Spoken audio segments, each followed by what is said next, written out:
Olá, sejam todos bem-vindos. Esse é o XD Podcast. Meu nome é Thiago Profeta. Estamos aqui para poder fazer aquele bate-papo que todos conhecem. Eu tenho a honra, né, e a gratidão de poder estar convidando hoje um ilustre amigo, uma pessoa o qual eu admiro, que tem uma história fantástica e é um artista, né?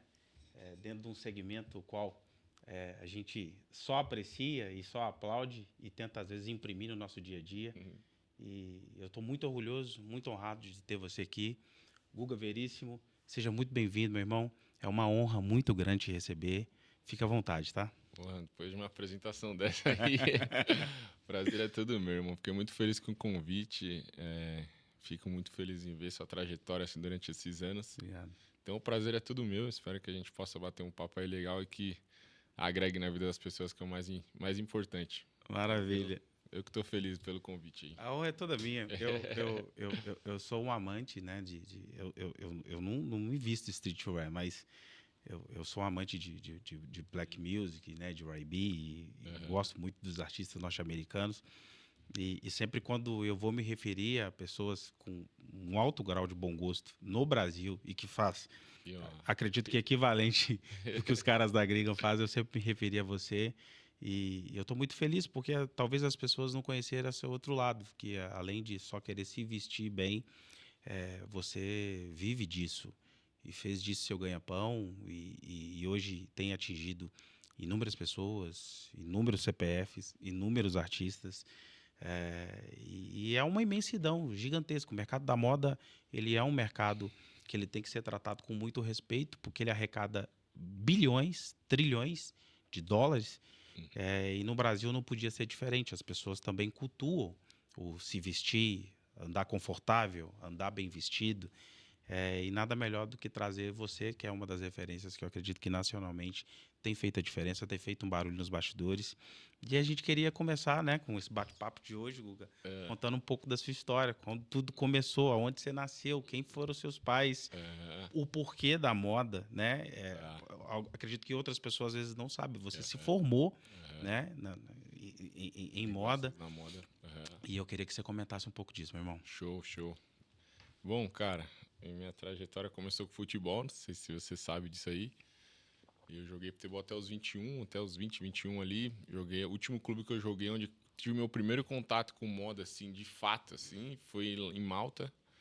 Contei essa história algumas vezes aí. E lá a gente viajava para jogar e usava terno. Eu não tinha hábito nenhum de usar terno. Acho que eu usava terno nas minhas festas de 15 anos, de debutante, assim. Acho que era a única experiências que eu tinha tido com alfaiataria. E eu cheguei nesse clube, a gente ia fazer uma viagem para jogar. E aí os caras me mandaram o terno, eu falei, cara, esse terno não serve em mim. Nitidamente não tinha sido feito para mim.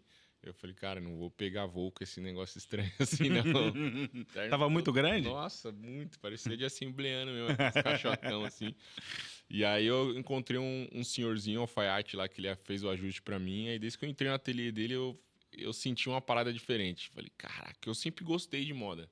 Nas categorias de base, assim, nos clubes que eu passava, cara, ele dava o horário de ir pra escola, era briga com os meninos pra ver quem ia usar minhas roupas. Eu ia pro colégio com o meu guarda-roupa vazio, porque os caras... Eu emprestava pra todo mundo. Mano, posso com a sua calça tal, posso com a sua jaqueta tal. E eu sempre... E sempre streetwear mesmo, sempre assim, street... não deixava de ser, né? Era uma outra vertente na época. Eu acho que eu nem nomeava, assim, com streetwear. Voltava muito pro skate, né? Assim. Mas eu sempre consumi muito parada a americana. A cultura norte-americana, assim, era uma cultura que eu consumia desde moleque, assim. Então... Mas, óbvio, teve a fase do surfwear, teve todas as fases ali, né? Que acho que a gente tá nessa formação, a gente vai aderindo às culturas. E aí, voltando pra história, eu... conheci esse alfaiate fez o meu terno. E aí, a hora que eu cheguei pra gente se apresentar pra viajar, os meninos falaram assim, caramba, o que aconteceu? Você pegou um terno de um jeito e voltou de outro. Aí eu falei do ajuste e tal, e acabou que na próxima viagem todos os meninos pediram pra fazer. E aí o alfaiate falou, pô, você vai ter que me ajudar nas medidas aí. Aí comecei a meio que tirar a medida dos caras pra ele fazer os ajustes, aí grampeava as medidas dos meninos na capa do terno, o tiozinho foi fazendo. Aí acabou que isso migrou pro profissional também e acabou meio que virando meu primeiro negócio já na moda, porque O alfaiate me cobrava, sei lá, 20 euros pra fazer um ajuste, eu cobrava 100 dos meninos. Você ficou na Europa há quanto tempo? Eu fiquei na Europa 8 meses só. Foi uma passagem curta, mas intensa, assim, sabe? Aham. E é ali que eu tive meu primeiro contato com moda mesmo, assim, que aí eu retornei pro Brasil certo disso. Falando, vou parar de jogar futebol e vou entrar pra essa área. E aí eu conheci meu primeiro sócio, que era o João Paulo. Ele trabalhava na Apos, que era uma marca de São Paulo, não sei se você já ouviu falar, que era do Evandro também. Sim, Evandro. Ele atendia bastante essa galera do futebol, principalmente. E aí eu conheci o João Paulo, a gente decidiu montar uma marca juntos. Na verdade, em Malta eu conheci meu primeiro sócio. Meu primeiro sócio era meu irmãozão, que era o Rodrigo. Aí eu vim para São Paulo, conheci o João Paulo, a gente meio que unificou e fez uma sociedade em 3. Aí abrimos nossa primeira marca, Como é que chamava? Gimel Unique. E também, assim, foi uma marca que deu muito certo durante um tempo, porque a gente foi pioneiro em muita coisa, assim, camisa long line, Sim. muita coisa com couro, zíper do lado. A gente veio inovando, assim, moletom que era a base de moletom e as mangas em couro. Então, assim, era algo que no Brasil não tinha. Então, a gente, tipo, no Brasil foi pioneiro, assim, nesse segmento, assim, do streetwear em si, foi pioneiro. E deu muito certo durante um tempo. Aí acabou que nessa transição, assim, de sociedade teve algumas divergências, assim, né, de opinião, de vivências. Aí foi quando a gente migrou para a 100. Foi quando o João, ele saiu da Gimel primeiro, montou uma fábrica, e aí ele falou, Gu, queria que você viesse para cá comigo pra gente empreender junto. Bora? Tô com uma fábrica montada aqui, você é o cara que desenha, que é o criativo. Sempre foi o criativo. Sempre fui criativo. Eu acho que isso é uma qualidade, mas eu sempre sofri na parte de gestão. É sempre a minha maior dificuldade. Até hoje eu sinto essa dificuldade em gestão. E aí a gente migrou para essa marca na 100. A 100 começou nós dois, só eu e o João Paulo. E aí chegou uma hora que a gente viu também que não rompia. Cara, a gente faz um produto bom, tal, mas ele também não era o cara da gestão, ele era o cara do produto em si, chão de fábrica, produção, tal. E aí ele falou assim, cara, tem um cara que eu conheço que eu acho que ele poderia nos ajudar tanto nessa parte de investimento quanto na parte de gestão. Falei, pô, show, quem que é? Ele falou, não, vou te apresentar, tal, era o Fábio, também foi um cara incrível assim que passou pela nossa vida. E aí o Fábio ele entrou com a condição de entrar mais uma pessoa, que era o Andrezinho. Na verdade era o Andrezinho e o Gil Cebola, que é um dos melhores amigos do Neymar ali, que conviviam com o cara. O Andrezinho junto com o Gil. A parte dele, do Andrezinho, ele dividiu com o Gil. Acho que ele tinha 33%, acho que era 33%, ele dividiu metade com o Gil. E aí o Fábio falou assim, cara, eu vejo que esses caras são essenciais na nossa empresa hoje pela questão de relacionamento. Eu acho que eles vão levar a gente em lugares que talvez a gente sozinhos não alcançaríamos. Aí ele mostrou todo um plano de negócio já que ele tinha para a marca, que eu achei muito interessante. Falei, cara, vamos embora. Aí a gente, né, cediu um pouco, tirou aquela parada assim de Sim. Eu sou muito assim hoje, Thiagão, tipo, cara, 100% de 0 é 0. Às vezes é bom você fracionar e você ter 40%, 30% de algo que tá faturando legal, do que você falar, não, o negócio é só meu e o negócio não anda. Exato. Então, mas é ter essa sensibilidade de saber a sociedade certa, né? Então, foi algo que funcionou muito bem. E aí a gente se reuniu tal, falando, cara, vamos para cima. E a gente estabeleceu uma estratégia de marketing ali muito forte, que foi a ideia do Gil, até na época, do Gil e do André. E aí eles falaram, vamos pegar 2 caras de cada segmento. Aí a gente pegou, separou, né, no plano de negócio, ali o segmento, se eu não me engano, era futebol, sertanejo, pagode, youtuber e funk. Ok. Aí funk a gente pegou, já tinha contato com a Ludmilla, pegamos Ludmilla e Kevinho, eles usando bastante. No pagode, Thiaguinho Ferrugem, já tinha feito a gravação de DVD do Ferrugem, então já tinha esse contato. O Thiaguinho já era muito amigo do Gil. E usando essa marca. E usando já a 100. No sertanejo, a gente pegou Jorge Mateus e Luan Santana. Então você tá vendo, tipo, não era qualquer pessoa. É porque, na verdade, o Gil e o Andrezinho dominavam bem também relacionamento e network, né? Falar, eles me colocavam em lugares assim que dinheiro nenhum te coloca, irmão. Exatamente. A verdade é essa, assim. Tipo, você via que era um acesso que não era o valor, era o contato. Sim, sim. E era surreal. E aí, youtuber o Whindersson Nunes, que eu não conhecia na época, e já era um moleque explodido. Fenômeno, né? Fenômeno, um moleque incrível, assim. Cara, tem um carinho muito grande por ele. Esse tempo que a gente conviveu junto, assim, foi bem, bem legal. E tinha mais 2 irmãos gêmeos, acho que eram o Whindersson e o Wallace. Eram 2 gêmeos. Hoje em dia eles já estão gigantes também no YouTube. Então, cara, aconteceu que aconteceu que foi assim. A gente E no futebol foi quem? no futebol, o Neymar e o Gabriel Jesus. O Nin- Gabriel Jesus estava naquela ascensão. Ninguém, né? Ninguém. E assim, cara, tem um. Depois eu não sei se no corte dá pra colocar, vou te mandar uma foto. Que foi assim, um marco histórico, assim, pra marca, que foi um dia que meu telefone não parava e não foi algo combinado, assim. Ok. Simplesmente tava o Neymar e o Whindersson Nunes no Altas Horas. Cara, os dois de 100. O Whindersson tá do pé à cabeça, assim, tipo, boné, camiseta, calça e chinelo. Certo. E os caras querendo vetar logo e tal. Ele falou, pô, se o Neymar tá, você vai ter que tirar do Neymar. Quem disse que tiraram do Neymar? O pessoal da produção queria vetar a logo. A Globo dá umas cortadas em marca e tal. Normal, né? Tipo, parada de... Ela quer que compre por isso. Exatamente. Só que quem peitou o Neymar? Ninguém peitou o Neymar. Aí o Anderson falou, se ele não vai tirar, eu também não vou. Também não. Cara, acabou que... Não, é gravado, ninguém me falou nada que eles usaram na gravação, nem o Whindersson nem o Neymar tinha falado. Acabou que no dia que foi ao ar, mano, meu celular explodiu. Falei, caraca, irmão, nem a gente teve a noção da imensidão que foi essa ação de marketing. Cara, era um negócio que a internet não era como é hoje. Então, Não. Então o consumo na televisão ele era muito maior do que é hoje. Com toda certeza. Então, cara, foi um negócio assim, surreal. Os lojistas, assim, ficaram loucos. Falaram, foi peças que a gente esgotou, tipo, em 7 dias. Foi aí que eu comecei a ter a noção que era esse poder de influência, o poder de marketing mesmo, assim. Que a gente ouve falar, mas a gente não consegue materializar para o nosso negócio, sabe? Tipo, sabe quando Eu queria até te perguntar uma coisa, que era do seguinte. No momento que uma situação dessa acontece, talvez você descobriu o quanto que era melhor estar preparado e não ter uma chance do que você ter uma chance e não estar preparado. Exato. E eu tenho certeza que com o esgotamento, se não bateu na sua cabeça e falar, porra, eu poderia ter feito uma tiragem disso e ter vendido isso tudo e ter faturado muito mais. E a gente, às vezes, com nossa modéstia ou com a falta de pensamento macro, a gente acaba perdendo essa oportunidade. Bateu isso? Nossa, muito, muito. Mas diversas vezes, assim, eu acho que a gente teve um crescimento muito rápido. É que, na verdade, a estratégia foi essa, só que a gente não se preparou pro pós disso. Isso. Entendeu? A gente fez a estratégia, falou, vamos fazer isso para aparecer. Só que a gente não pensou no pós. Falar, tá bom, e depois disso, qual é o plano?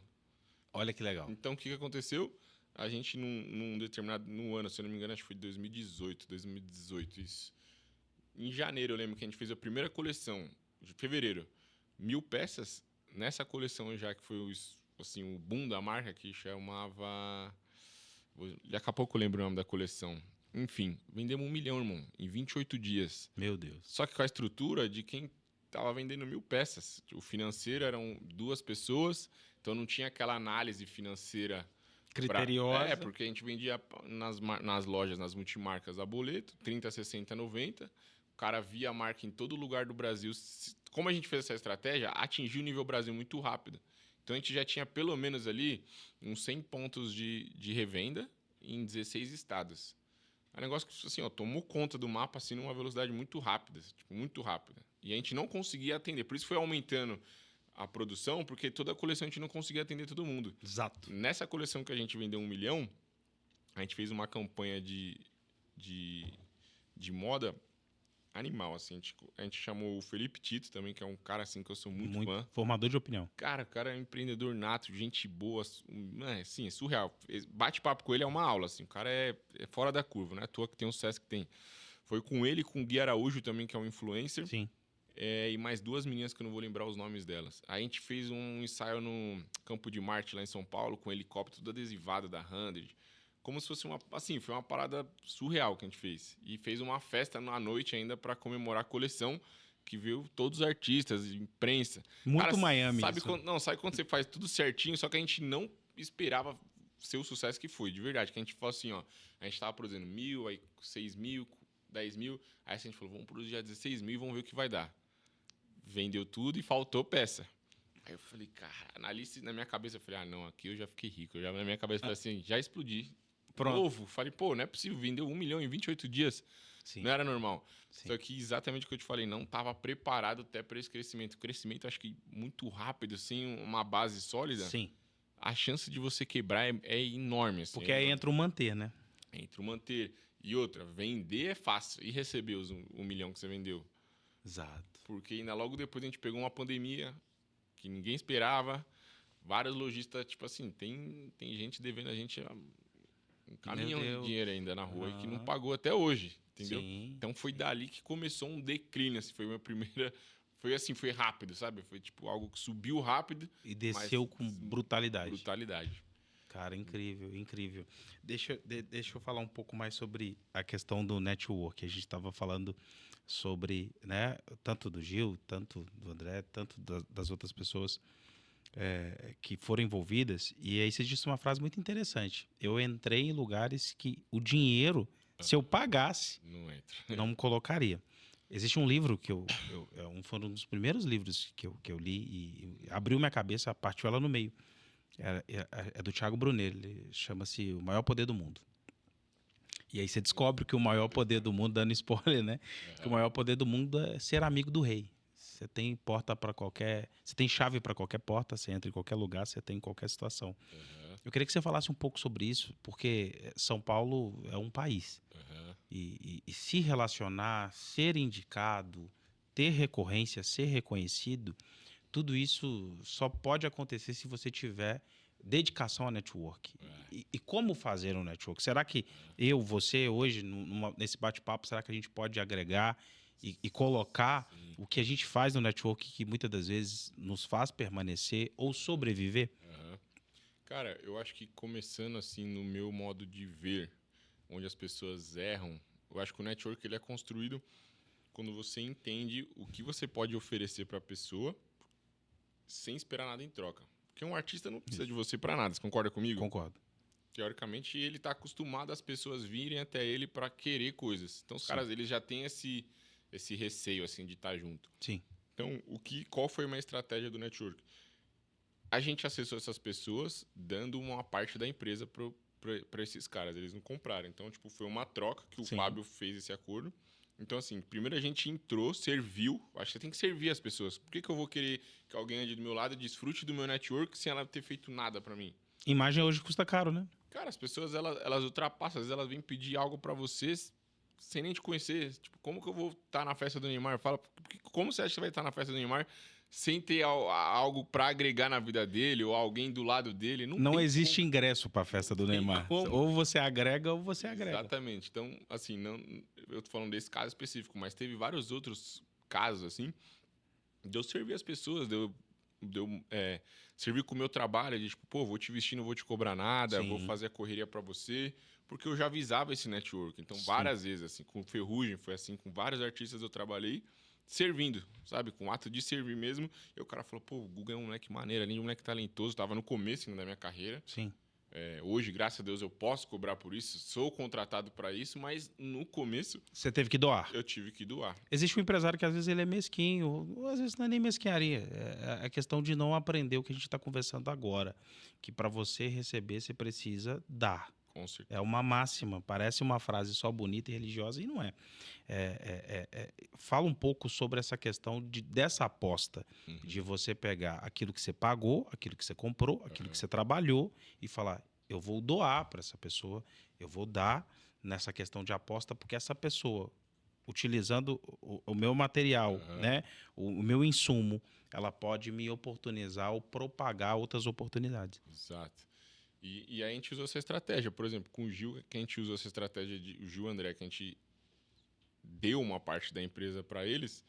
Cara, os caras fizeram uma ação nessa de marketing. Se você for contabilizar quanto que era para o Whindersson Nunes e para o Neymar aparecer num Altas Horas.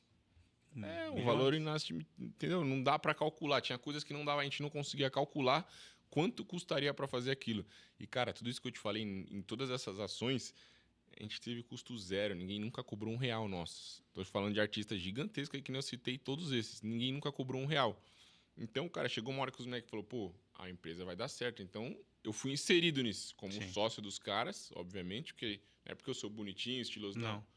A gente era sócio de uma parada, os caras viram potencial na marca, viu que essa união nossa de marca mais network junto, dava para fazer algo avassalador, e eu fui inserido nisso, mas aí óbvio, aí já entra para outra parte. Tá, você foi inserido, como é que você permanece? Cara, artista não gosta de bajulação, Sim. artista não gosta de fotos toda hora. O cara mais quer ser tratado como qualquer pessoa comum, porque ele Sim. tá acostumado a vida inteira o povo bajulando ele. Exato. Então é você saber permanecer, você ter esse tato de não exagerar, de não ficar babando o ovo do cara, de... Cara, N coisas, de você saber entrar e sair. Isso aí acho que é um senso mais humano, assim, do que de qualquer outra coisa. Sim. Mas eu vejo que muitas pessoas, elas perdem isso porque às vezes deslumbra, né? É um mundo totalmente paralelo da realidade que a gente sempre viveu. E do nada você vai, por exemplo, várias festas eu ia e do nada chegava, tipo, um monte de artista junto, você fala, caraca, isso tem que fingir normalidade. Tipo, Exato. tranquilo, é o Medina, é o Rafael Zulu, é o Pedro Scooby, enfim, Anitta, Ludmilla. Era uma loucura, que se o cara não tiver uma mentalidade boa, Sim. ele se perde, o cara deslumbra. Sim. E acaba dando uns mole que também pra sair fora desse meio é rapidinho, galera. Exatamente. É uma dificuldade de entrar, mas pra te colocar em escanteio é 2 minutos. Então acho que eu soube muito saber dosar essa parte. Assim, Acalmar suas emoções. né? De estar ali tá tudo bem. E de fato depois você acostuma. Você Sim. já não estranha mais muito. Eu lembro que a primeira vez que eu vi o Neymar, meu coração acelerou, assim. A primeira vez que eu vi o Ronaldinho Gaúcho, falei, caraca, então, assim, são alguns seres humanos que a gente admira tanto, que dá um negócio, mas a gente se contém ali, sabe a hora certa de trocar uma ideia. E você descobre que são comuns, né? São As pessoas são comuns, cara, muito iguaizinhos a comuns, elas nós, são iguaizinhos. exatamente. A gente estava falando um pouco sobre a questão de faturar e crescer de uma forma, né, rápida, né, exponencial e gigante. E aí você também contemplou que da mesma velocidade que se subiu, também precede às vezes uma queda com a mesma velocidade. Nisso, como empresário, na hora que você viu toda aquela parte da venda acontecendo, né, e a contratação de novas pessoas, né, outras famílias envolvidas ali, tendo um time, e aí você tem que descobrir que você tem que sentar com o seu contador, que vai vir um boleto desse tamanho com o seu imposto. Me conta um pouco dessa experiência que você teve como empresário e fala, cara, eu não sabia disso. Nossa. Que isso aí é um choque para um empresário que cresce muito rápido, que aí ele fala, cara, ninguém me avisou que era assim, né? Cara, eu vivo isso mais hoje do que nessa época. Nessa época tinha esse Fábio, que era o cara gestor ali, que cuidava mas eu sempre estava por dentro para pelo menos entender. E aí eu via o tanto de imposto que a gente pagava, eu ficava maluco, assim, cara. E eu vejo que o nosso principal erro, na minha opinião, foi a análise financeira ruim. Análise financeira é tipo, de ver se você que é meu revendedor, se o seu CNPJ está limpo, o histórico de quem você compra, de eu ligar para outras marcas concorrentes e falar, o Thiago paga direito, como é que é o relacionamento. Então, acho que faltou o status, tipo, a gente estava muito nos vendedores assim, ó, Na confiança. meta, vamos bater meta, tá vendendo, tá explodindo. E foi, sabe, abriu um pouco a perna ali e deixou passar algo que não poderia ter deixado passar. Então, eu vejo que isso foi um dos principais erros nossos, assim. E eu acho que essa produção, sem ter venda certa, também é algo que eu não aconselho para essa área de vestuário, assim. Eu acho que dá para você fazer um planejamento de você pilotar as peças, fazer uma peça de cada só, fazer um catálogo, tirar foto, mandar para os lojistas escolherem a roupa, fazer um pedido para você entregar daqui 30, 60, entendeu? Tipo, Sentir o sentimento do mercado primeiro, né? Um cronograma e produzir algo que já está praticamente vendido, ou pelo menos você já ter essa sensibilidade. Eu que ficava na criação ali, eu tinha essa responsabilidade de criar cases de sucesso sem nem testar. Então, imagina, às vezes criava numa coleção 50 modelos de roupa e assim, será que vai dar certo? Será que não vai? Então, era uma responsabilidade ali minha muito grande. Só que, cara, graças a Deus deu certo esse tempo. Em relação às famílias, eu pude ver um monte de funcionário assim comprando seu primeiro carro.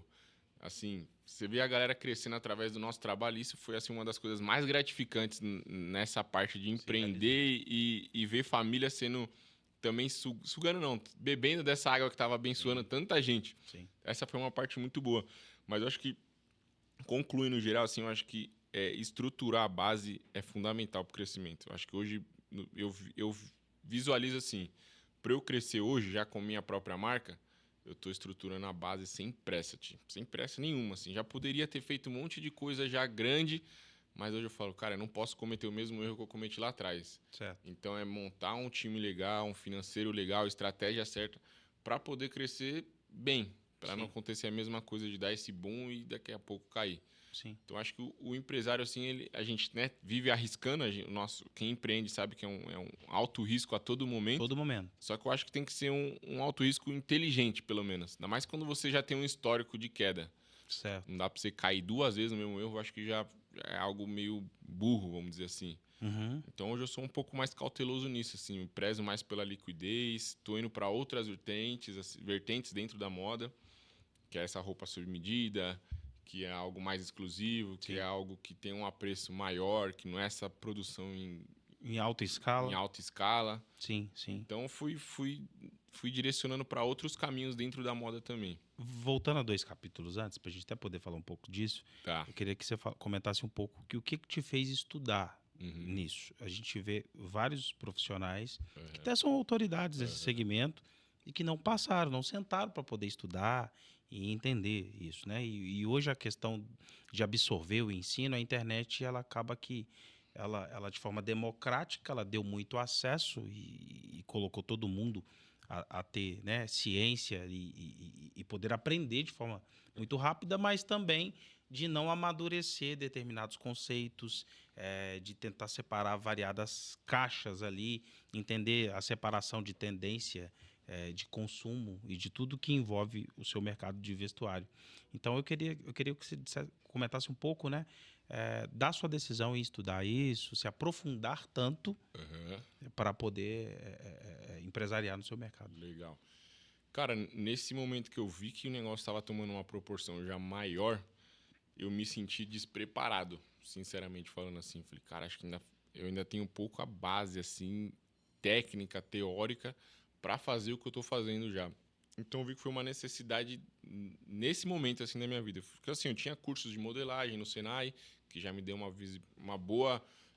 como eu vou te explicar?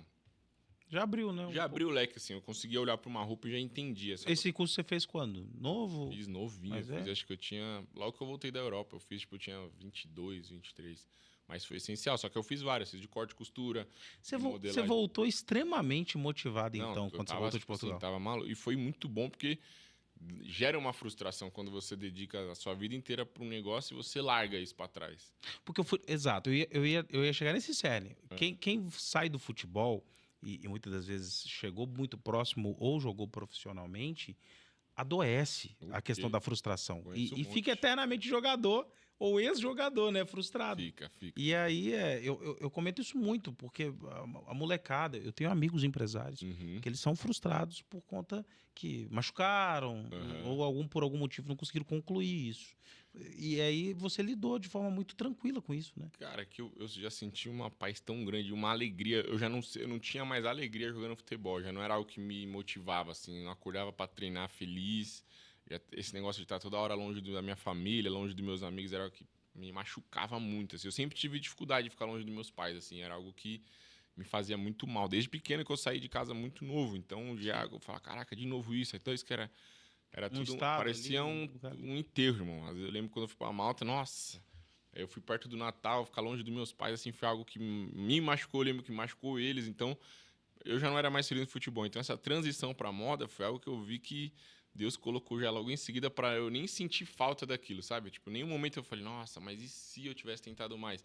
Cara, foi algo que eu desgarrei totalmente, fiquei muito bem resolvido com isso e segui minha carreira na moda, assim, em paz.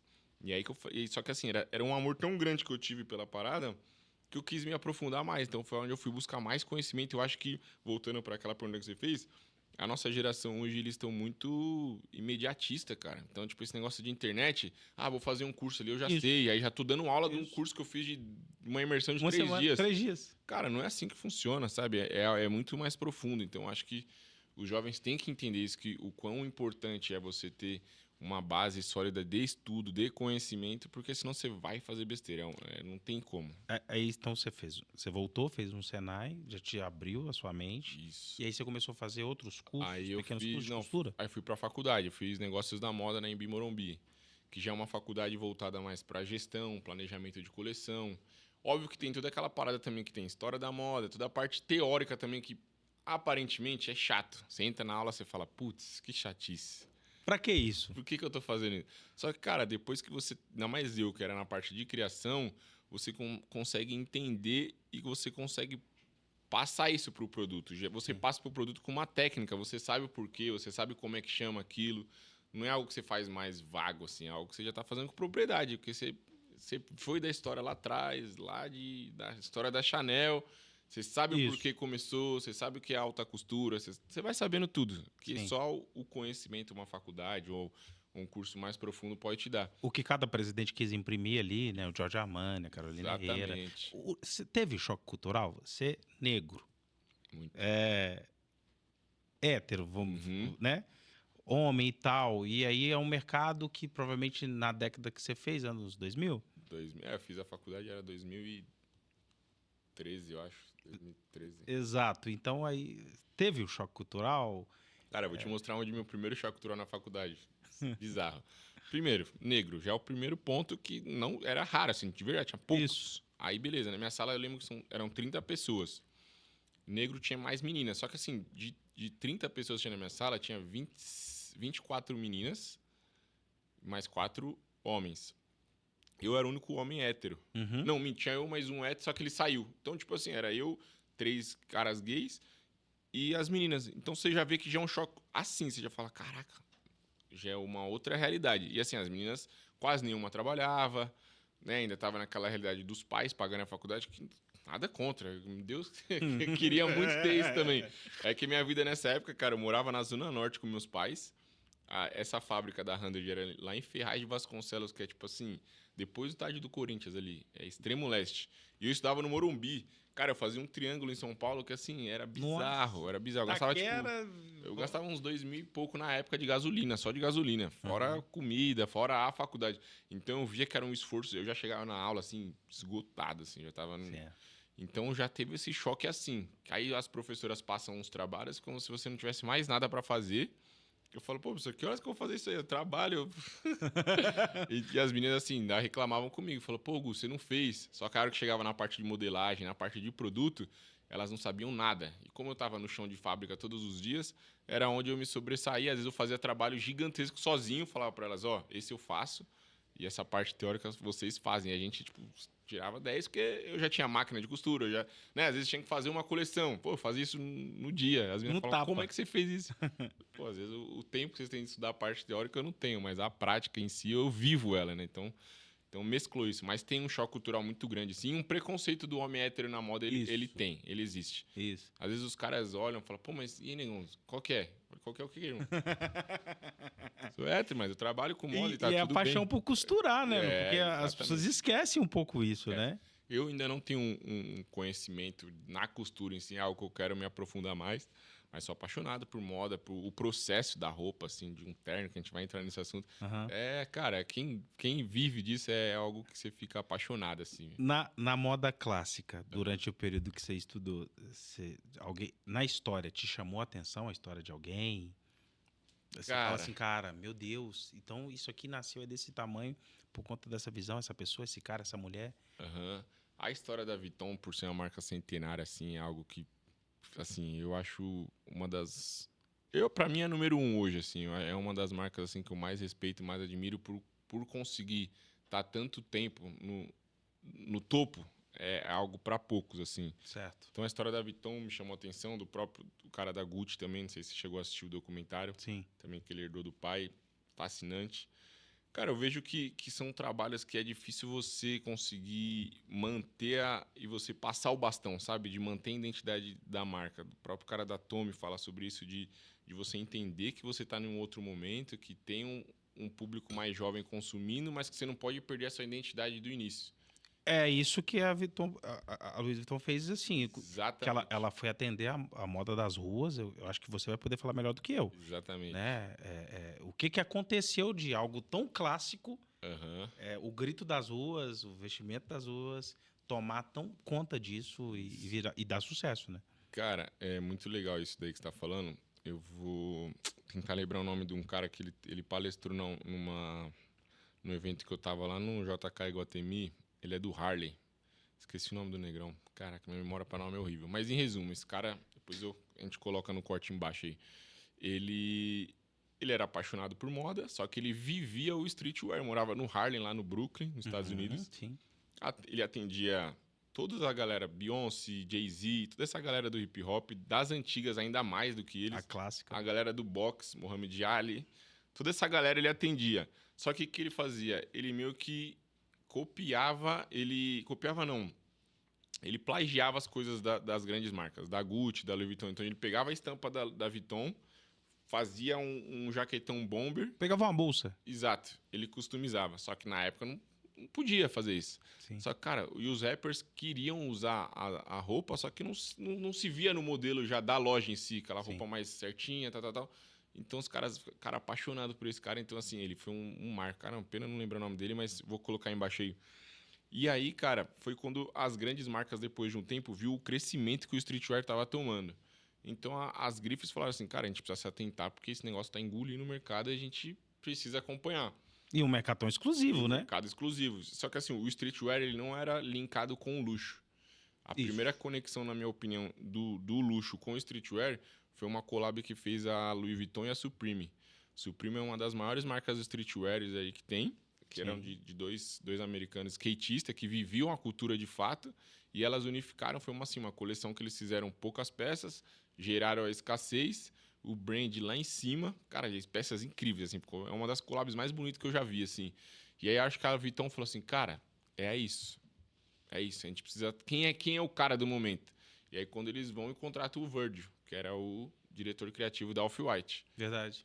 E aí, quando o Virgil entra na Vuitton, cara, é um marco pra moda, assim. Pô, primeiro, acho que estilista, diretor criativo negro da Vuitton. Acho que foi o primeiro. Não sei nem se vai... Agora tem o Pharrell que substituiu. Mas, cara, ali eu vi que o streetwear, de fato, ele entrou no cenário de luxo mesmo. Porque as outras marcas já vieram na sequência. Vieram, porque não tem como não acompanhar. Mas acho que a virada de chave do streetwear com o luxo foi através do Virgil, assim, que pra mim... ele é a minha maior referência, assim, de moda, assim. Eu ia te perguntar isso. Uhum. Porque ele é um cara que ele vai além da moda, ele é o criativo mesmo, assim. É um cara que ele era DJ, admirava a arte, carro. Artista. Ele fazia collab com a Mercedes. Cara, você que gosta de carro antigo, depois eu vou te mostrar os carros que ele tinha. Cara, é surreal. Esse cara aí era fora da curva, assim. Acho que não vai existir algo de tamanha grandeza igual esse cara foi, assim. É um absurdo, assim. E é legal também que as outras marcas já vieram na sequência, né? A Balenciaga. Todos. Né? Não tem como. Foi assim, eles perceberam. É aquela análise de mercado, né? Você consegue ver aquilo que a gente estava falando. Você não pode perder sua identidade. Nenhuma das marcas perderam sua identidade, mas se atentaram e perceberam que era uma onda que estava vindo muito forte. Ela fala, pô, ou a gente tem que se adaptar a isso ou a gente vai ficar para trás. Então, todas as marcas ali já se renderam e deram um espaço para o streetwear dentro do luxo também. Eu tenho uma dúvida.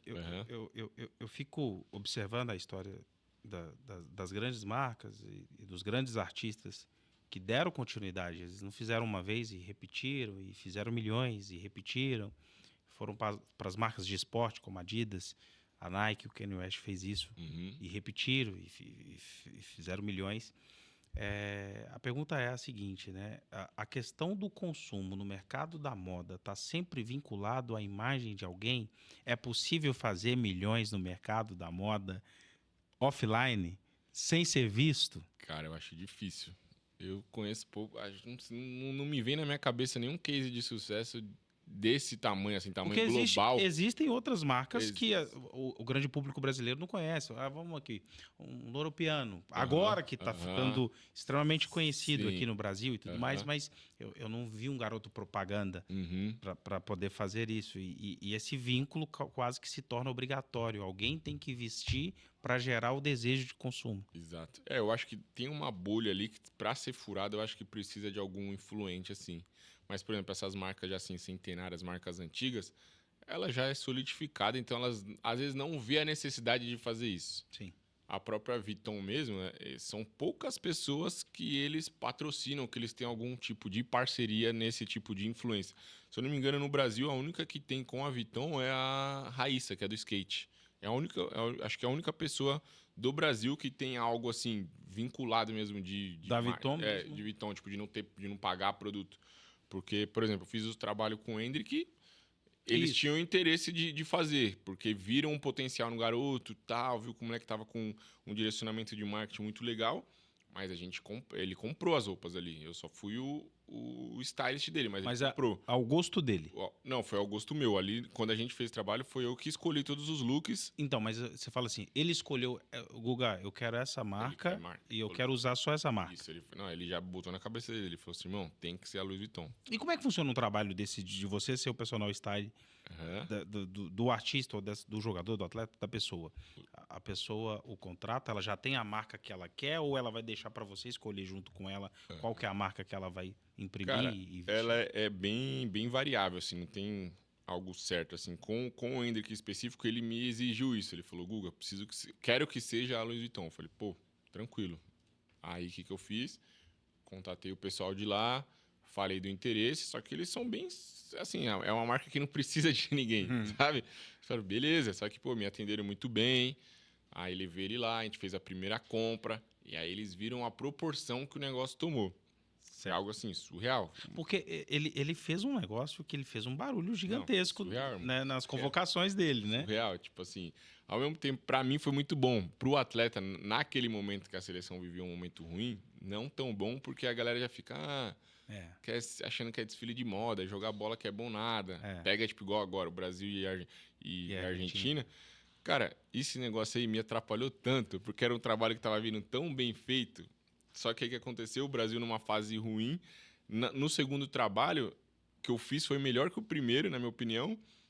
E a CBF cortou esse negócio do... Sabe aquela chegada do jogador? Quando ela cortou isso. Não tinha mais foto, não deixava imprensa sair nada. Ele falou, Guga, cheguei aqui. Ele se apresentando pra Copa América lá nos Estados Unidos. Ele falou, irmão, tá parecendo um deserto. Não tem uma alma viva. Não saiu uma foto do look que você montou. Falei, caraca, que loucura, mano. E aí, voltando só pra essa pergunta que você fez de como é que funciona... Funciona de várias formas. É sempre entender o cliente. É você falar, Google, eu quero que você faça um trabalho de personal shopper para mim, de stylist. Assim, você vai me passar um ticket médio que a gente pode gastar. Se tem alguma marca da sua preferência ou se você vai dar essa responsabilidade 100% para mim, eu vou entender o seu caso, vou entender... falar, Ti, tá bom, quem é o Thiago hoje? Isso. Qual que é o lifestyle do Thiago? Onde o Thiago vai? Aonde o Thiago não vai? O que ele gosta de fazer? Eu monto uma persona sua já para eu entender.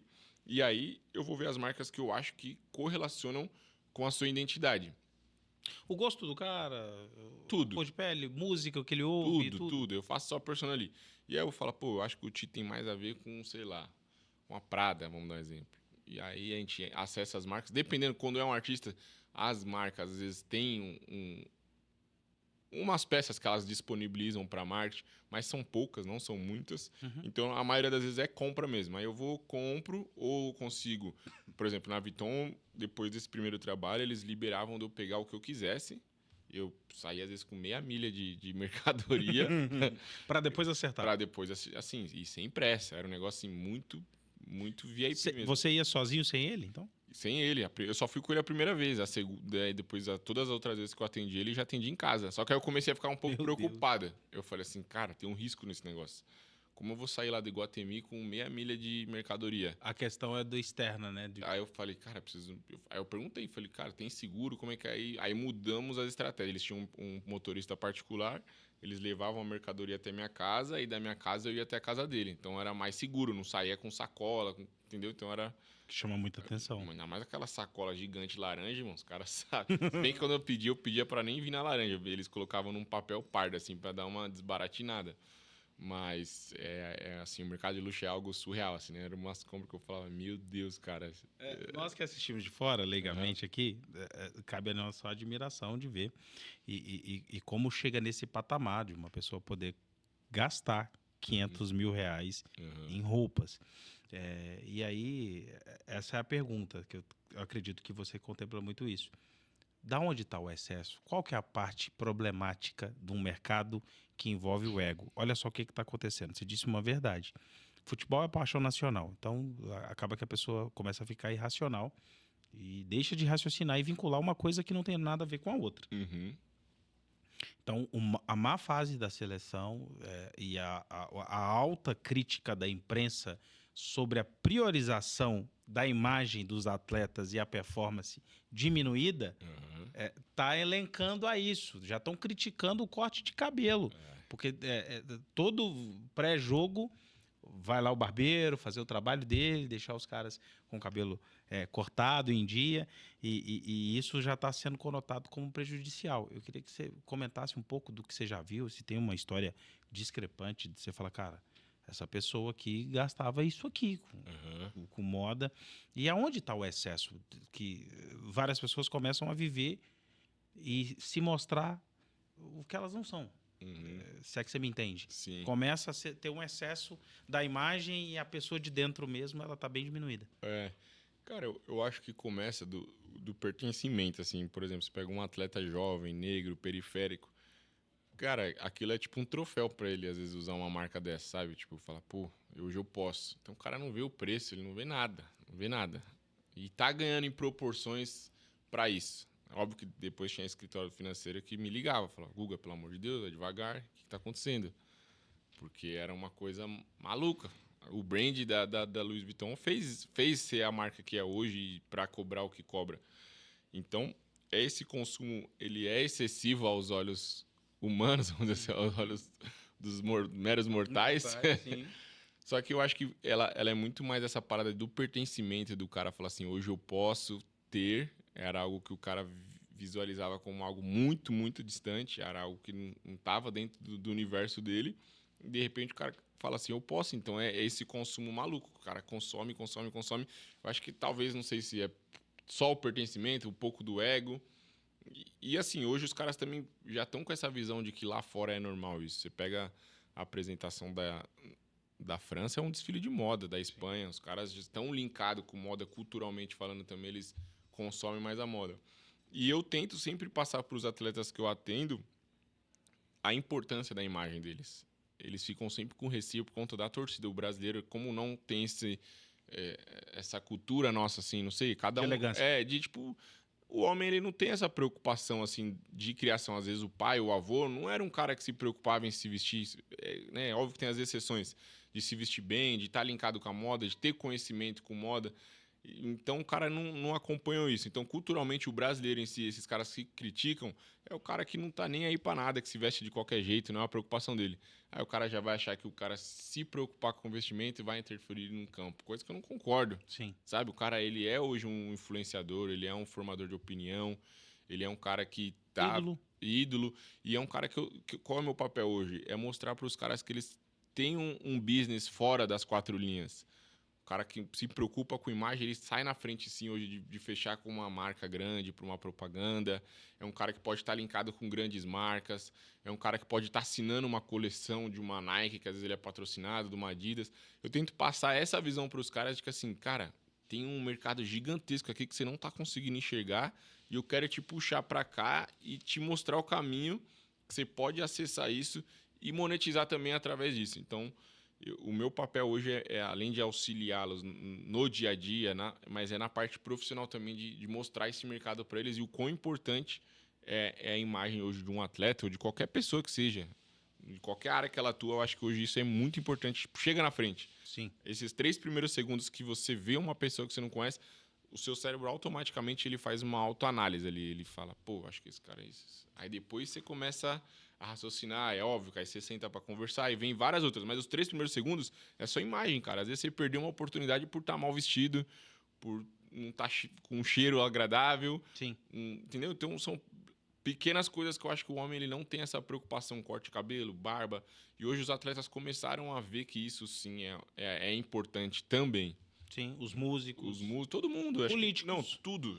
A gente estava no futebol, mas no meu ver, são todas as áreas, independente da área que você atua, de um médico a qualquer área, não, cara. Você vê um treinador, eu vou dar um exemplo aqui, o Pablo Bassal. O Pablo Bassal, de palestras, eventos, ele sempre estava ali de camisa polo, roupa de academia. E ele tentava sempre se demonstrar minimalista para poder atingir a outra parte cognitiva de quem estava ouvindo, e treinando e fazendo. Quando ele foi candidatar, né, a prefeito da cidade de São Paulo, mudou. Já muda todo o jogo. O tom, a cor, tudo. O azul, que sempre vai insistir, e essa preocupação que boa parte, né, da população masculina do Brasil não tem, acaba desperdiçando oportunidades, né? Muito, muito. Eu vejo você, eu falo, cara, mó ticão, se preocupa. Cara, é visível. Uma pessoa, às vezes, que nem entende moda vai olhar pra você e falar, pô, ele se preocupa, essa roupa ele não tava na loja pronta. Ele mandou Aham, fazer, ou no sim, mínimo mandou ajustar. sim, Então, cara, eu acho que a gente comunica em tudo, a gente se vende em tudo, a gente sim, acaba sendo um produto, né? Que você vende sua consultoria, seu trabalho em si, sim, sua hora, seu conhecimento. sim. E, cara, às vezes a pessoa precisa ter um ponto de conexão para acreditar no seu trabalho. Eu acho que a importância do visual, ela é, assim, hoje extrema. Só que hoje, graças a Deus, muita gente já entendeu que o game mudou.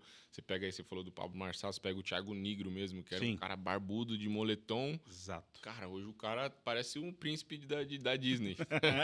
Justamente. E o cara entendeu que é importante também, né? Que às vezes o cara começa a ganhar tanto dinheiro, o cara fala, irmão, caguei. Tipo, Isso. o cara da Apple Zuckerberg. também, que os caras falavam assim, tá de calça jeans e camiseta preta. Mas agora que ele já é o que ele é. E antes? E Alguém quanto viu? era aquela camiseta preta? Que também a galera não sabe, né? Exatamente. Então, tipo assim, tem que entender e tem que se aprofundar. Acho que assim, não requer muito recurso financeiro. Dá para você se vestir muito bem, gastando pouco de início. Dá para você tem armários cápsula, tem várias opções que dá para você assim, falar assim, caramba, Guga, mas hoje eu sou, sei lá, não tenho um cargo ainda muito expressivo, Sim. não ganho muito bem, mas eu queria mudar e eu não sei por onde começar. Cara, um armário cápsulazinha, começa aos poucos, sabe? Hoje em dia, que nem a gente falou, a internet também tá aí para mostrar. Hoje tem um monte de gente vendendo curso de imagem. Como é que funciona? Me chama no Instagram. Exato. Só para dar um Posso spoiler. te ajudar. Exatamente. Só para dar um spoiler mesmo. Como é que funciona, para quem não sabe, um armário cápsula? Como é que é feito essa combinação com poucas coisas para gerar muitas possibilidades? Boa. Cara, o armário cápsula ele é um armário inteligente, no qual você vai ter poucas peças. Normalmente a gente faz ele com cores mais neutras.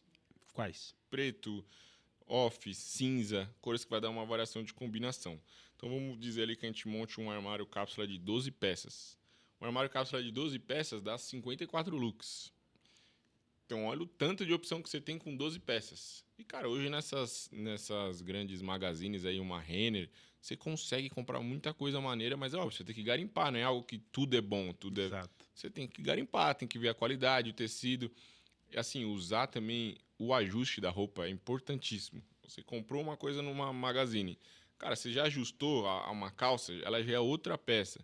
Comprou uma camiseta de uma qualidade boa ali básica, uma branca, uma preta. Ajustou, já é outra peça. Então, é algo que você vai fazendo. Compra um tênis neutro, um tênis branco, um tênis preto. Você já vai ver que já vai mudar. Aquele cara que você vai chegar na empresa e o cara vai falar, pô, tá diferente. É algo perceptível, assim, de imediato. É algo que a pessoa, assim, de um dia pro outro a pessoa já vai notar. Muda. Vai falar, caramba, o Thiago chegou diferente. Que cheiro é esse que eu não conhecia? É. Sorriso, tudo. A gente comunica em tudo. Então, acho que dá para você começar assim com um pouco. Óbvio, aí vai aumentando. O cara já, um advogado júnior, já... Pô, não dá para fazer todos os meus ternos sob medida? Vamos fazer Isso. uma cor neutra. Ou vamos ajustar esse Vamos que você ajustar esse comprou. que já tem para você ficar mais alinhado, mais harmônico. É. Cara, que tal a gente mudar esse corte de cabelo? Que tem uns caras que andam... Essa barba... Então, assim, são coisas... Eu acho que, na minha opinião, não tem uma regra assim, né? Eu vejo que tem muito cara que fala, não, você tem que se vestir assim. Sim. Eu não sou esse cara. Óbvio que tem padrões e algo para ser seguido, mas eu acho que cada um tem sua particularidade, assim. Eu acho que você tem a sua identidade, eu tenho a minha. Não adianta eu querer que você se vista de Guga. Entendeu? Talvez não vai combinar, porque eu tenho uma característica, você outra. Mas eu acho que você pode olhar para mim e falar, pô, isso aí no Google achei maneiro, talvez dentro do estilo dele dá para eu encaixar no meu. Sabe? Você pegar extrair o melhor de cada um, mas você criar sua própria identidade. Sim, sim. Isso, óbvio, que leva tempo, mas você começa do pouquinho ali, mas vai construindo, na hora que você vai ver, você já está se destacando nisso. E acaba que as pessoas, leigamente, elas tiram conclusões ou querem montar a sua percepção do que vão vestir ou fazer a partir de um artista, né? Uhum. Existem pessoas que se vestem artisticamente. Eu fico brincando assim, mas você é uma dessas pessoas que o tempo inteiro você está conversando com aquilo que você está vestindo, você está tentando passar um recado e ser enxergado numa prateleira separada. Uhum. Existem outras pessoas que precisam se perceber, que ela precisa estar elegante dentro de uma outra prateleira do comum, para ela também não tomar conta do ambiente inteiro, né? Provavelmente você está conhecendo Belo Horizonte hoje, você vai ficar assustado, porque geralmente, corriqueiramente, o Belo Horizontino ele não é igual o paulista. O paulista é a selva de pedra, né? É a central ali do Brasil, é Nova York. Tem todo tipo de etnia, de pessoas, de É uma jeitos, de loucura. cores, de tecidos. Tem tudo. E muitas das vezes quem for muito hábil acaba sabendo misturar um pouco de tudo e tentando passar a sua mensagem. Eu queria que você falasse um pouco sobre isso. Quem te inspirou hoje, já maduro, você já é um pai de família, É, né? Marido. aham, Quem inspira e tira realmente a sua admiração, o seu olhar, para você traduzir isso na sua vestimenta? legal. Cara, eu acho que a gente tem as fases da vida, né? Como você falou, eu tinha uma fase ali, uma época que eu via que era tudo muito extravagante, assim, tudo chamava muita atenção, mas acho que talvez era o momento que eu tava vivendo, eu não sei se eu queria chamar atenção hoje, né? Fazendo uma autoanálise já pós essa época. Então eu via que essa época até minhas referências eram outras. Hoje, que nem você falou, um pai de família, eu tento ser algo um pouco mais sóbrio, sem perder a minha identidade. Eu Isso. sou esse cara um pouco mais artístico, assim, mas hoje em dia, cara, é muito menos do que era antes. Aham. Então, que nem eu te falei, hoje eu tô muito mais. Sempre vai ter uma peça ou outra de alfaiataria. Você está Algo. mesclando isso. É algo mais. Assim, algo mais sofisticado. Porém, sempre eu tento dar uma minha pitada ali do que eu gosto, assim, sabe? Tipo, tento dar essa mesclada. Mas é uma identidade minha que eu fui criando durante esse tempo. Mas, cara, tem muita referência, assim. Tipo, hoje, depois do Virgil, que eu te falei que era meu top 1, assim, de referência, é o Jared Lorenzo também, que ele é dono de uma marca que chama Fear of God. E ele fez uma parada muito interessante. A história desse cara é um dos caras que eu mais admiro, assim, dentro da moda hoje. Ele é filho de um jogador de futebol americano, de beisebol. E aí ele era promotor de balada, e aí ele começou a fazer esse trabalho de style. Só que nessa de promotor de balada ele já conheceu todos os caras. Ficou amigo do Kanye West, amigo do Justin Bieber. E aí ele fez esse trabalho de stylist, ele viu que tinha uma falta ali de marcas para atender a demanda dele. Eu sinto isso também, que hoje eu faço minha própria produção, então eu consigo resolver. Mas se eu tiver que comprar tudo para um artista, para um cliente, eu tenho dificuldade de achar nas lojas isso. E aí ele montou a marca dele, e aí hoje ele tem a Fear of God, que é uma marca, hoje em si, é uma marca que conversa muito comigo, porque é uma marca que ele também mesclou a alfaiataria, essa coisa mais sóbria. Ele tem a Essentials, que é uma pegada mais jovem, assim, que é muita roupa tipo de moletom, uns conjuntos, que é de um poder aquisitivo menor também, que ele consegue Sim. vender em mais escala. E ele tem a terceira marca, que é uma collab que ele faz com a Adidas, que chama Athletics. Então ele atende tipo, toda a parte de jovens ali que tá para subir pro draft da NBA. Ele meio que patrocinou isso aí, então tipo, quase todos os times usam a marca dele, que ele fez uma parceria com a Adidas.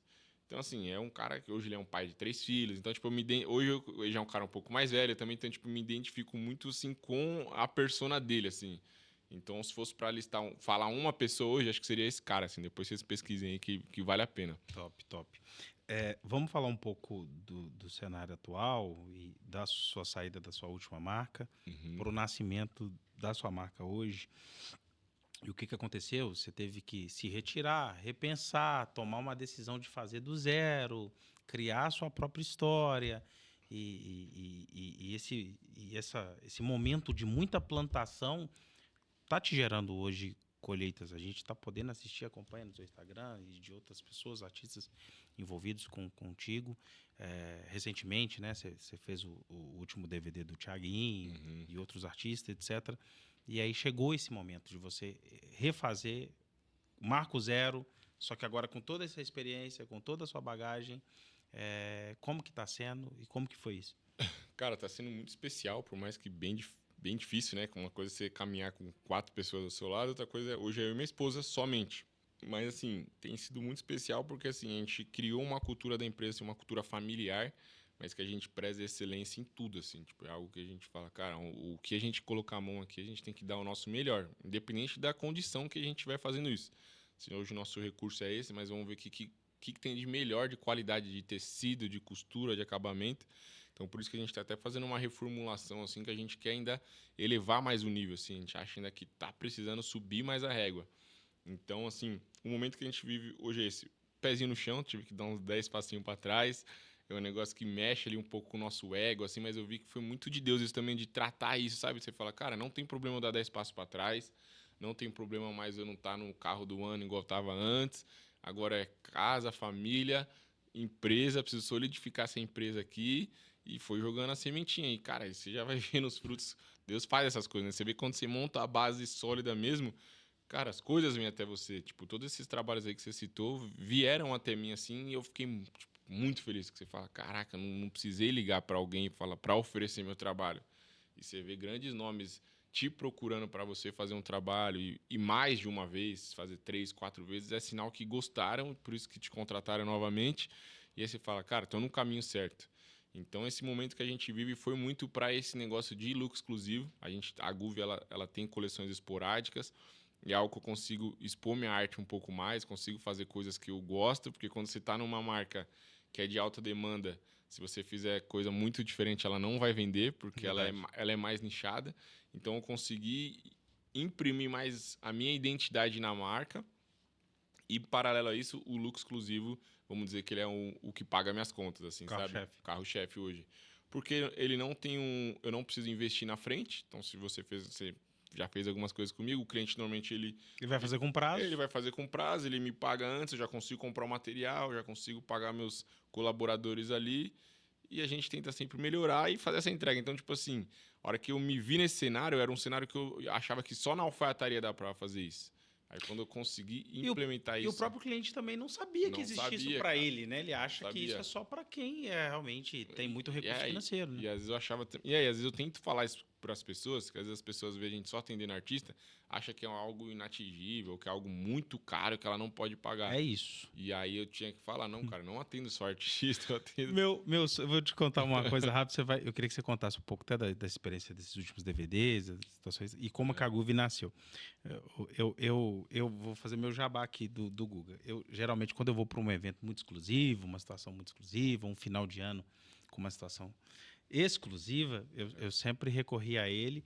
E eu nem sabia que existia isso para todo mundo. Eu já pedia na tora mesmo, assim, olha, faz uma roupa para mim ou faz algo parecido com o que você já usou, mas eu queria que você personalizasse meu tamanho e tudo mais.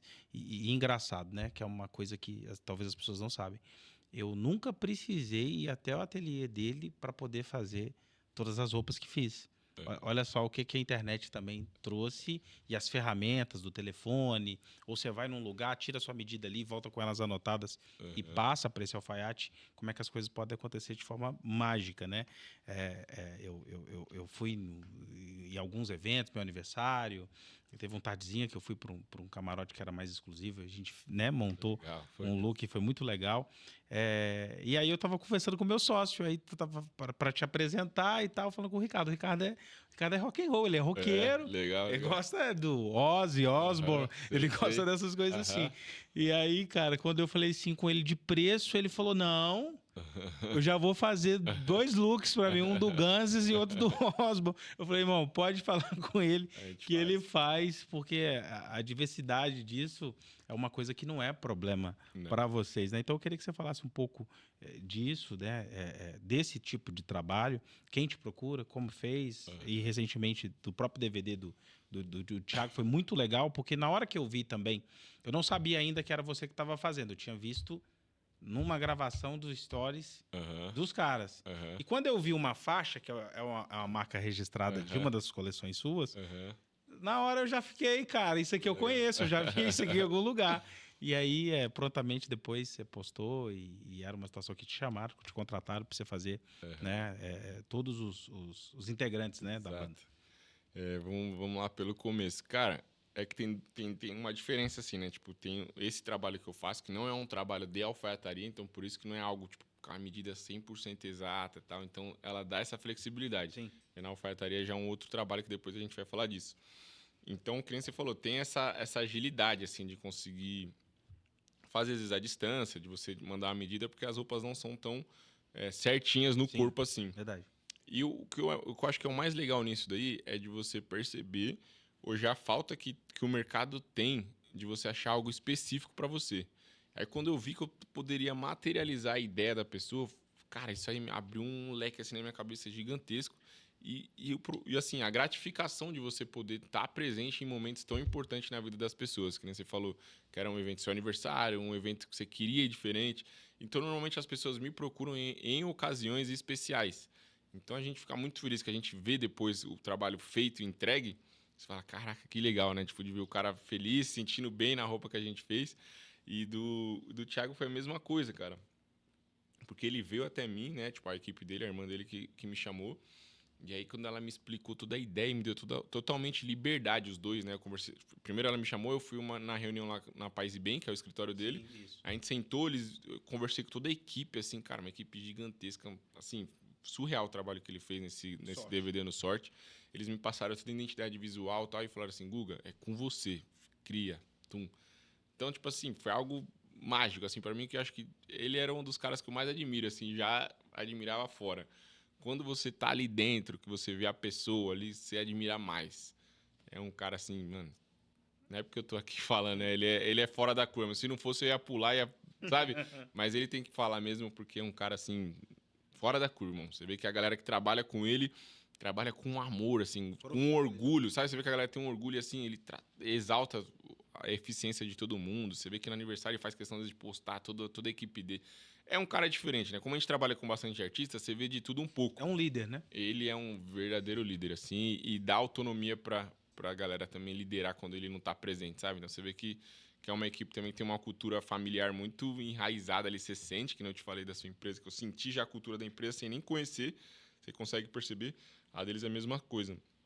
E aí também, mais uma vez, procurar a gente num momento importante, que era a gravação de DVD, ele falou, pô, Guga, a gente nunca foi de se preocupar tanto com a banda em si, era sempre algo normal.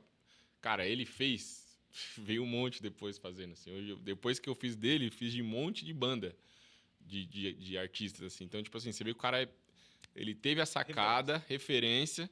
Todo mundo vem porque é óbvio, né, mano? Você tem que pegar, quem a gente tava falando, tem que extrair o melhor de cada um. A galera viu que isso é importante também. Pô, visualmente, você olhava o palco, todo mundo ali alinhado, sabe? As cores conversando. As cores conversando com identidade do projeto, do palco, de luz, tudo. Cara, isso é surreal. Então, esse trabalho eu tenho um apreço muito grande por ser ocasiões assim importantes, sabe? Tipo, cara, me procurar normalmente é gravação de DVD, um aniversário, receber uma premiação, gravação de clipe. Cara, sempre alguma coisa especial. Então você acaba se sentindo especial. Você fala, pô, o cara me procurou numa ocasião especial. Então é algo que, assim, pra gente é muito bom. Assim, e você vê que lá no ateliê isso toma conta. As pessoas, todos os colaboradores ficam, e aí, como é que foi? E aí, o Belo usou, o Fulano usou? Cadê a foto? Saiu? Pô, gostou, não gostou? Então, tipo, fica todo mundo naquela expectativa do feedback também aí. Então, cara, é algo, assim, bem, bem legal, assim, algo que nos motiva. Como que a Groove nasceu? Por que Groove? E aí, dessa transição agora para o mercado de alfaiate, o mercado clássico, é um passo arriscado, né? Estratégico. Eu acho que se dessa vez você não está visando simplesmente fazer tendência, permanência. Conta um pouco como é que isso nasceu. Cara, a Groove, ela já nasce assim, já era um desejo que eu tinha desde que eu trabalho com moda, era de ter algo autoral, algo meu, assim, que eu pudesse implementar 100% da minha identidade, porque, que nem eu volto a falar, nas outras marcas eu tive sempre um tato, sempre tinha alguém me podando, não, isso é muito. Então a Groove, ela nasce disso e, na verdade, ela nasce de uma necessidade. Quando a marca quebra, e aí eu falo, cara, agora eu só sei fazer roupa, vou empreender no que eu sei, sozinho, só que agora eu vou fazer diferente, vou fazer do jeito que eu acredito que é o que eu gosto, que eu acho que vai dar certo assim. A Groove, o Groove, ele vem de Gustavo Veríssimo, né, uma abreviação. Era uma forma que eu tentei de fazer uma forma um pouco subliminar para já não colocar meu nome. Sei lá, vai que a pessoa às vezes não é muito fã de mim, não vai comprar por causa disso. Então a gente tentou deixar um nome um pouco neutro ali por isso. Nesse percurso, eu já, que nem eu te falei, estava nessa transição de mudar um pouco o meu estilo e tal. Para a alfaiataria, era um universo que eu não tinha conhecimento. Assim, por mais que eu comecei lá atrás, foi algo muito raso, então não tinha conhecimento técnico.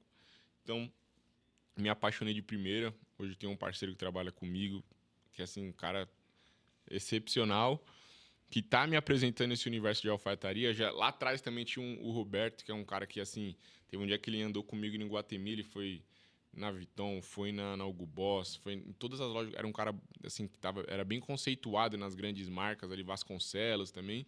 Me apresentou, ele já falava lá atrás, eu com 20 e poucos anos, ele falou, você tem que ir pra alfaiataria. Eu falava, irmão, mas meu público não consome alfaiataria, meu público Exato. é jovem, a galera não compra terno, como que eu vou entrar? Então eu fiquei meio receoso na época, não ouvi-lo, não dei ouvidos para o que ele tinha me falado, acabei deixando de lado, mas acredito que Deus coloca as coisas na hora certa, né? E agora a gente tá assim, é algo que eu ainda tô aqui meio que falando de primeira mão, quem é mais de perto sabe que eu já tô fazendo isso, mas é algo que a gente ainda vou apresentar ainda pro meu público esse trabalho de alfaiataria assim, do terno sob medida. É algo que assim que eu tô com uma expectativa muito grande, porque eu vejo que assim, você vai também poder falar disso. É um mercado um pouco engessado, assim, né? É mais do mesmo, assim, eu digo de estética, vamos falar assim, né? É uma ideia ali já meio que pronta. Óbvio que varia muito de alfaiate para alfaiate, qualidade, tecido, enfim, Sim. é um universo gigantesco. Mas eu vejo que não faz nada muito fora do padrão. O que eu quero fazer dentro da alfaiataria é mostrar que a alfaiataria dá para fazer coisas também fora do padrão, assim, sabe, daquele trabalhinho engessado, de eu poder conseguir implementar a minha identidade dentro da alfaiataria. E como eu te falei, de prezar isso de excelência, eu tava indo com o pé no chão até que eu encontrasse alguém para fazer isso com essa excelência. Hoje eu tenho essa pessoa e a gente está firmando essa parceria que em breve eu vou poder postar e falar mais aprofundada. Mas, assim, expectativa gigantesca. E ela vai caminhar junto com a Guve, assim, sabe? Ainda não sei se eu vou colocar outro nome, se a alfaiataria eu vou colocar meu nome pessoal e deixar a Guve mais nessa linha do streetwear. Ainda não decidi isso, mas é uma transição que eu tô vivendo ali profissionalmente, entendeu? Topzíssimo. Guga, eu queria falar um pouco sobre em tudo que a gente, né, ouviu e percebeu da sua trajetória. Você é um cara novo também, a gente acha que pareia quase, né, mesma idade, e da responsabilidade de crescer e a responsabilidade de permanecer. O que você acha que você está fazendo agora e que você fez antes e acredita que vai te credenciar para poder permanecer? O que você poderia falar para quem está recomeçando também? São muitos empresários que fecharam porta de comércios, de indústrias, de lojas. A Covid ela veio para poder literalmente apertar o reset do mundo. E as pessoas tiveram que refletirem sobre a própria vida, perderam pessoas, tiveram que se reajuntar, né, se recompor. E eu queria que você falasse um pouco sobre essa resiliência, essa persistência, o porquê insistir, o porquê permanecer e falar, cara, deu errado, eu errei aqui, eu vou reconhecer e o que eu vou fazer diferente. Isso é muito importante. O brasileiro ele acaba tendo essa característica, eu acho que é diferente de qualquer lugar do mundo. Sim. Ele tem a persistência no DNA. Uhum. Né? Então eu queria que você comentasse um pouco sobre isso. Boa. Cara, é muito difícil, né? Quando você quebra assim, você se vê num lugar que você fala, meu Deus, o que eu vou fazer, né? A gente que é pai de família, a gente sabe das coisas. E o pior é você ter que recomeçar ainda com dívida. Eu lembro que eu devia algumas pessoas, assim, porque a marca tinha o CNPJ, mas tinha muito relacionamento que era do CPF, assim, de Exato. fornecedor de tecido de amigo meu, assim, às vezes teve um caso de eu dever pro pai, pro sogro de um amigo meu. E aí, cara, o que eu aconselho é você ser transparente, falar, cara, ó, quebrei, só que assim, nunca a pessoa deixou de conseguir falar comigo, nunca deixei de mandar algum valor. Então, acho que assim, cara, você deve, não importa o valor, mas seja homem. Fala assim, ó, Sim. te devendo, esse mês eu posso te pagar tanto. Cara, hoje, graças a Deus, eu zerei essas dívidas.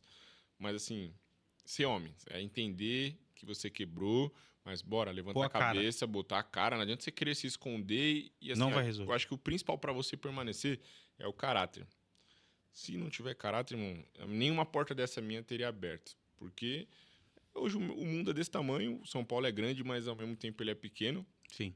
Essas pessoas, se você dá uma mancada, você tá na mancada com alguém na rua, os caras falam, pô, não chama o Guga não, que é picareta, me deve, não sei o quê, alguma coisa outra. Você sabe como funciona? Sim, a reputação é tudo. Então, cara, eu acho que pra permanecer, na minha opinião, o primeiro passo é você ser verdadeiro com as pessoas e ter caráter. Isso aí, pra mim, é inegociável, assim, dentro de tudo que eu faço. Eu, tipo assim, um cara que não é bom profissional, eu consigo realocar. Agora, um cara que não tem caráter, pra mim, eu já excluo da minha vida, assim, 100%. Não tem muito conversa. Perdoo e tal, mas eu arranco fora. Então, o que eu vejo que é a resiliência para você recomeçar numa área de trabalho. Cara, vamos lá. Paga todo mundo que você deve, ou pelo menos negocie suas dívidas, que ninguém prospera devendo. Você ter já um plano de negócio rápido, que não dá tempo de você ficar ali naquele sofrimento. Se tiver que dar 10 passos para trás, dê 10 passos para trás. Diminua seu custo de vida.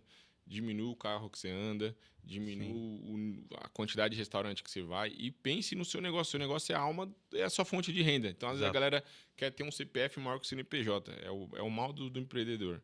O cara, às vezes, quer ter um carro de 200 mil, cara, com uma salinha de 2 metros quadrados, não atende, não Sem faz melhoria estrutura. nenhuma, não tem projeto de escala, nada. Então, acho que assim, é se preocupar primeiro com o seu CNPJ, fortalece ele, para ele voltar a escalar e a hora que ele estiver bem, automaticamente seu CPF vai subir junto, você vai mudar de casa, vai mudar de carro. Eu acho que a galera inverte a ordem, a galera quer desfrutar antes de plantar, sabe? Exatamente. Não tem como, cara. A lei da semeadura é a lei mais fiel que tem ali. Não tem como a Sim, gente plantar algo sem colher algo sem plantar. sim. Então eu vejo que é isso. É ter esse entendimento e essa humildade de dar 10 passos para trás. É que nem eu falei. Pô, eu fui para uma salinha de 30 metros quadrados. Tinha dia sem ar-condicionado, sem nada. Tinha dia que eu olhava e falava, Senhor. O sol batia na janela assim, meus funcionários suando. Não tinha onde eles comerem. Comia lá em cima das máquinas. Hoje, graças a Deus, a gente está já numa sala bem melhor, bem maior. Que tem uma cozinha para eles comerem. Ar-condicionado em todas as salas. Mas eu entendi o processo e fui com o pé no chão de saber a hora de avançar, a hora de ter que recuar. Eu acho que a gente tem que ter essa percepção do momento que a gente vive e não ter esse ego de dar 10 passinhos para trás para poder Sim. esticar. Sim. Meu irmão, eu tenho uma frase que eu aprendi com uma pessoa, eu acredito que você também vive com essa mesma métrica. Um grande amigo meu, uma vez ele chegou em mim e falou assim, quanto que você pagaria para poder tirar um desonesto de perto de você? Eu Ah, choquei assim, cara. Eu falei assim para ele assim, ai, cara, acho que milhões se eu tivesse, eu acho que todo o dinheiro que eu tivesse. Então, você lembra aquela pessoa que te prejudicou, aquela pessoa que te deve, aquela pessoa que não te honrou, te lesou? Indeniza ela. O acerto dela é esse. Então, a gente, para se reerguer, para a gente se restabelecer, a gente precisa abrir mão de certas situações e para usufruir e ter outras. E eu acho que a grande palavra que vai mover o relacionamento network é aquilo que você faz com a sua reputação, sabe? Eu aprendo muito com o André Santos, muito com o meu sócio Ricardo, muito com meus amigos, até mesmo contigo, que eu estou ali sempre na espreita ali, te observando, te aplaudindo. Era de justamente ter muito cuidado com o que você faz consigo mesmo. aham, E depois aprender e entender que não é errado você receber por utilizar seu relacionamento. sim. Aqui no nosso país, distorcer esses valores porque relacionar isso à propina. Eu te apresentar alguém e Uhum. receber virou propina. Aqui em Minas mesmo funciona assim. Ninguém faz negócio com ninguém se você não vir referendado ou apresentado por alguém de confiança. Aham. Só que a primeira frase que a pessoa quer enobrecer, porque ela aprendeu isso no berço, Hum. tô te apresentando aqui o Gustavo Veríssimo, mas eu não tô ganhando nada, não. E é tão triste isso, porque o norte-americano, ele faz dinheiro Aham. com relacionamento. Não, Por na minha linkar opinião, pontas com outras é pontas. trabalho, porque. E a nossa empresa, ela se verteu muito em acreditar no relacionamento. Hum. E sermos meritocráticos com aquilo que você me oportunizou, aquilo que eu mais precisava, que era um cliente. Uhum. E eu vou te oportunizar com aquilo que talvez pode ser uma peça-chave, que é pagar pelo seu tempo. Uhum. Então essas duas coisas acabam se encontrando. Eu queria te deixar muita vontade para deixar um recado para as pessoas e, primeiramente, te agradecer por você ter disponibilizado o seu tempo, contado mais uma vez a sua história e saber que você está fazendo história, você tem pessoas que te admiram, te respeitam e que já já a gente às vezes não dá moral nenhuma para aquela pessoa que está do nosso lado ali, né? E às vezes ela está caminhando entre reis e príncipes e a gente está mais preocupado em dizer que a gente faria melhor ou diferente. Uhum. E você tem feito isso representado, né, cara? O nosso povo precisam de outras pessoas. Eu falo assim, eu aprendi uma frase com o Michael Jackson que ele fala assim: eu não vou passar a minha vida inteira sendo apenas uma cor. Eu enlouquecia com isso. E às vezes eu fico pensando que falta da nossa nação, igualzinho os americanos, é o homem negro ele se apresentar não mais como vítima, como vencedor, Isso. como triunfante. Uhum. Eu lembro quando teve um prêmio do Oscar que não premiou um negro.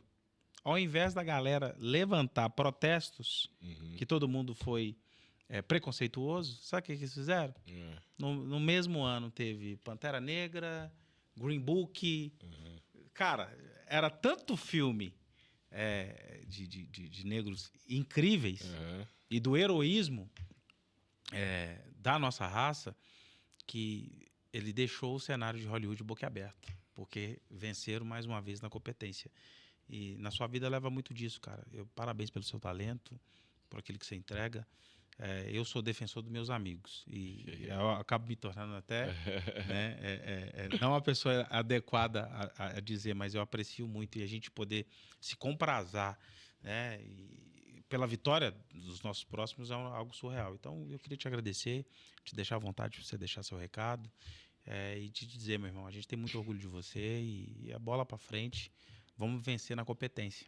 É isso, tá maluco. Eu sou muito grato por sua vida. Assim, nos vimos poucas vezes, mas, cara, você tem um coração tão puro, assim, desde a primeira vez que a gente se viu, que eu admirei. Eu falei até na época com o Peter, falei assim, cara, o Tia tem um coração puro, né? Eu acho que o mineiro, ele carrega esse lado, assim, que eu acho, assim, pra galera que vive no São Paulo, aquela terra de louco, isso é raro. Ninguém confia em ninguém. É raro. Então, tipo, quando a gente vê algo diferente, a gente admira, assim. Eu que agradeço a oportunidade, eu fico muito feliz em ver seu crescimento, assim, mais negrão ali que está representando a gente, está quebrando barreiras. Eu acho que o mais legal é a gente se fortalecer, assim, a comunidade, assim, né, de um puxar o outro, às vezes, pô, tô um pouco mais, vem, ou como você já fez comigo, vem. Eu acho que tem que ter essa cultura, assim, de um exaltar o outro, não ficar só no vitimismo, né, a gente já sofreu, sofre muito, então, cara, é mostrar que o trabalho, aquele negócio que a gente tem que fazer 10 vezes mais, infelizmente é verdade. Sim. Então, se é isso, vamos fazer, entendeu? Vamos embora pra cima, é pé na isso. porta. É isso que eu tenho pra minha vida, assim, é isso que eu carrego comigo, de ir pra dentro das coisas, não fico olhando muito pra concorrência, pro lado, eu falo, cara, acho que eu tenho que preocupar em fazer o melhor, que eu acho que tudo devolve, cara, tudo que você entrega verdade, entrega amor, entrega excelência, as coisas, elas retribuem naturalmente. Hoje, às vezes as pessoas veem eu falando que essas pessoas vieram atrás de mim, acho que vem do nada, mas não é, são 10 anos de caminhada, 10 anos plantando ali, tipo, cara, onde eu pisar eu vou tentar fazer o meu melhor, me doar, sair com a minha integridade, meu caráter limpo de todo lugar que eu entrar, para poder colher. E hoje, assim, eu vejo que eu tô começando a colher frutos de algo que a gente plantou lá atrás. Então a mensagem que eu deixo para as pessoas é isso, onde você passar, deixe seu melhor, deixe excelência em tudo que você... Que todo o cargo que te for confiado, que você entregue seu melhor. As pessoas é muito mediana, na minha opinião, hoje em dia, de não fazer o melhor, de só fazer o que é pedido. Eu sou a favor do... Quando você é funcionário, independente da área que você atua, sair mais tarde, entrar mais cedo. Uma hora você vai ser visto, você não vai ser trouxa por isso, você não vai ser um bobo por isso. Acho que a recompensa vem de quem se doa mais, enfim, acho que é entregar excelência em tudo que você se propor a fazer. Em tudo, relacionamento, amizade, trabalho, tudo. Obrigado, irmão. Tamo junto. Eu que agradeço. Obrigado a você. Encerra aqui, né? Mais um XD Podcast. Né? A nossa gratidão a todos e a gente se vê na próxima. Tamo junto. Valeu, irmãozão.